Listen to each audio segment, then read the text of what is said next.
பேர் டேவிட்டு. கிருஷ்ணகிரி மாவட்டம் பர்கூர் தாலுகா பூஷ்நாயக்னூரில் இருக்கேன். வசித்து வரேன். நான் பெங்களூரில் சேல்ஸ் எக்ஸிக்யூட்டிவ் ஷோரூமில் ஒர்க் பண்ணுறேன். இப்போ டிவிகே ஃபேனா, டிவிகே ரசிகர் விஜய் ஃபேனாக இருக்கேன். நான் டிவிகேலையும் கட்சிக்கு சேரத்துக்கு விண்ணப்பிச்சிருக்கேன். அதுலேயும் சோசியல் மீடியாவும் யூஸ் பண்ணிகிட்டு இருக்கேன். நான் வேலை முடிச்சிட்டப்போ வேலை அப்புறம் யூஸ் பண்ணுவேன். நான் social media, Facebook, Instagram, WhatsApp பார்ப்பேன். அப்போ கரூர் சம்பவம் நடந்தப்போ 27 அன்னைக்கு அது நடந்ததுக்கு அதுக்கு நீதிமன்ற உத்தரவுப்படி சோசியல் மீடியாவில் அந்த நியூஸ் எல்லாம் பார்த்தேன். நான் அதுக்கு தவறான அசிங்கமான கமெண்ட்டு போட்டிருந்தேன்.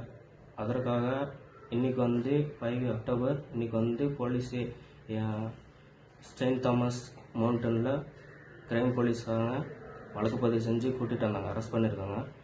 இதனால் பொதுமக்கள் யாரும் தவறான செயல்களெல்லாம் ஈடுபடக்கூடாது, போஸ்ட்டும் போடக்கூடாது, எந்த குற்ற செயலும் ஈடுபட வேணாம். இதுக்கு வருத்தம் தெரிவிச்சுக்கிறேன். சார், இந்த மாதிரி யாரும் பண்ண வேண்டாம்.